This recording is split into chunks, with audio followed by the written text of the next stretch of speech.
It is imperative that we intervene earlier in the stages of this patient's management. Therefore, patients who are diabetic, patients who are hypertensive, they should be screened for kidney disease. And I have to put this in the hands of the patients. Doctors, yes, know they should be screened, but if you are a patient with hypertension, if you are a patient with diabetes, you have to know your numbers.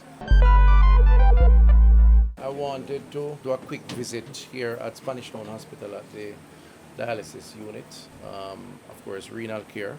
As you can see, we have retrofitted the facility with new machines. 10 new machines were added, as well as the lounge chairs, the sofas for comfort, and have reconditioned other machines. So we're totaling about 18 machines here, which is serving, I'm told, just over 50 patients. We still, however, have a long waiting list. I'm told over 300 in the case of Spanish Town Hospital.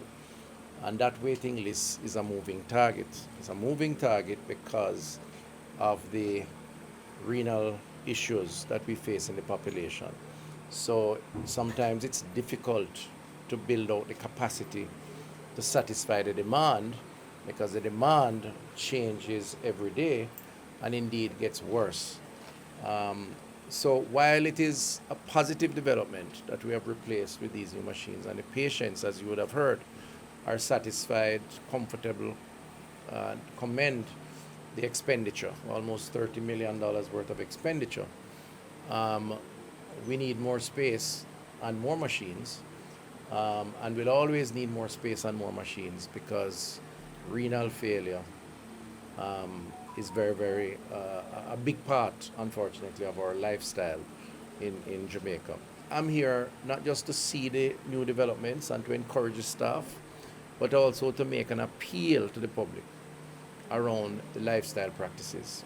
Because what we're seeing is that NCDs are non-communicable diseases, hypertension, diabetes, renal failure, cardiovascular disease, strokes, and so on, are becoming more dominant in our population and are occupying our hospital beds, and indeed, most importantly, are a major debilitating factor for our citizens in terms of their wellness, in terms of their cost, in terms of the cost to the country.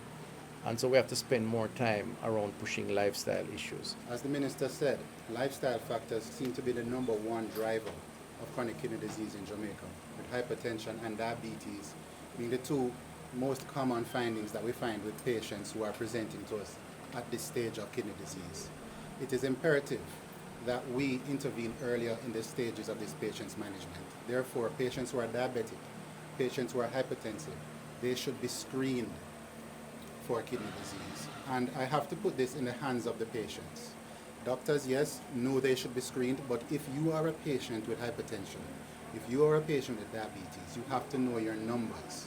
You have to ask your general practitioners, what is my kidney doing? What are my kidney numbers? Many times people have never had a kidney test in their entire life, and the first time they find out about kidney disease is when they're admitted to the hospital for some other factor, and by then it is too late. Even before we develop diabetes, we can intervene. Exercise, maintaining a healthy diet, avoiding excess carbohydrates, avoiding salt in the diet, eating non-processed foods, farm to table, eating naturally, living a healthy lifestyle are some of the things that we can do even before we are sick to prevent this from happening. Screening should be at least once yearly in everybody who is hypertensive, who is not known to have kidney disease. If you're known to have kidney disease, you're followed more frequently than that. Doctor, you mentioned earlier that the treatment for kidney disease should be 3 times per week, but patients come in twice per week. Can you explain why? Is it the cost? Is it the space? It is generally the cost.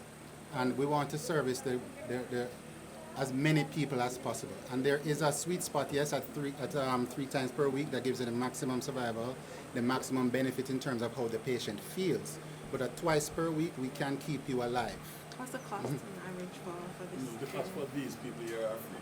Yeah, we don't talk about cost in the setting of the public sector. But in the private sector, Yeah. if you were to pay for dialysis, you're looking at 15,000 per session. Per session. And if you're doing 3 per week, then you can do the math, 45,000. if you're doing 30,000. Now, the average Jamaican to find 30,000 or 45,000, as the case may be, every week, so you can multiply that by to the month and the year, is just prohibitive. And so we cannot stress enough that while we offer it in the public system, and ultimately the taxpayers pay for it, the illness is extremely costly, and there's a limit to which we can go in terms of how many of the machines and how many people can get dialysis. What all this points to, just to close, is that there has to be a partnership in public health.